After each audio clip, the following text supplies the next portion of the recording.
Welcome. Today, we're diving into the world of tropical sprue, a fascinating yet challenging digestive disorder. We'll explore its causes, symptoms, diagnosis, treatment, and more. So, grab a seat and let's unravel the complexities of tropical sprue. The exact cause of tropical sprue remains somewhat of a mystery, though strong evidence points towards an infectious origin.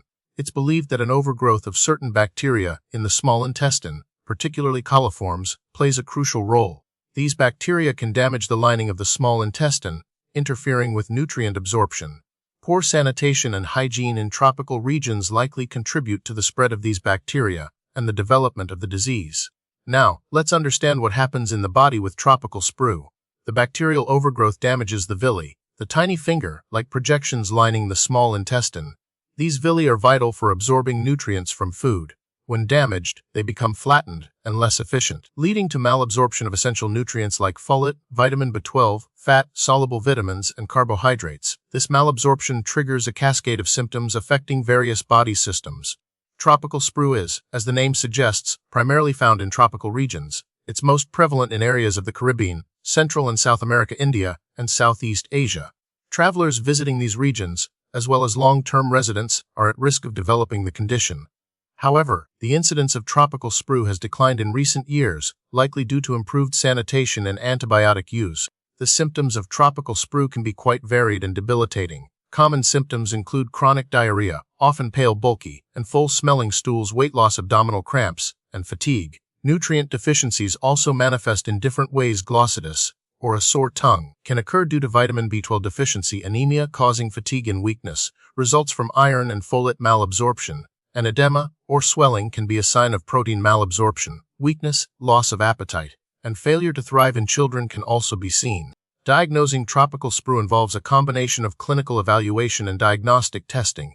A thorough medical history, including travel history, is essential. Stool samples can be analyzed to rule out other causes of diarrhea. The gold standard for diagnosis is a small bowel biopsy. A sample of tissue is taken from the small intestine and examined under a microscope to assess the damage to the villi. Blood tests are also performed to assess nutrient levels, such as folate, vitamin B12, iron, and albumin. Decoder's absorption test can be used to assess the function of the small intestine. Tropical sprue does not have distinct classifications or types, but the severity can vary. Some individuals might experience milder symptoms, while others face more severe malabsorption and complications.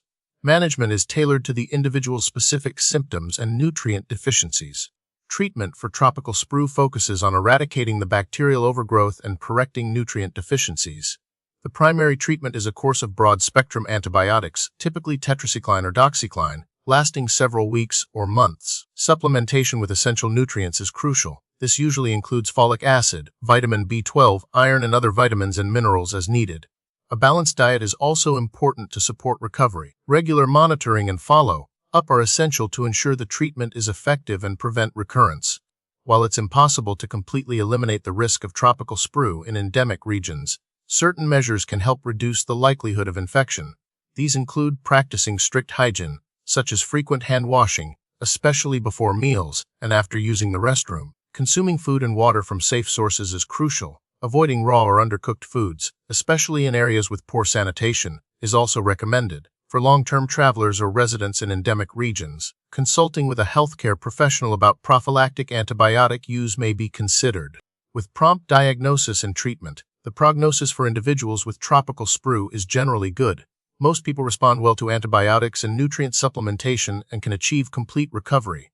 However, untreated tropical sprue can lead to severe malabsorption, significant weight loss, anemia, and other complications. Recent research has focused on identifying specific bacterial strains involved in the pathogenesis of tropical sprue and developing more targeted antibiotic therapies. Studies are also underway to better understand the immune response in individuals with tropical sprue and to develop strategies for preventing recurrence. The use of fecal microbiota transplantation, FMT, is also being explored as a potential treatment option. This could help in restoring the gut microbiome to a healthy state.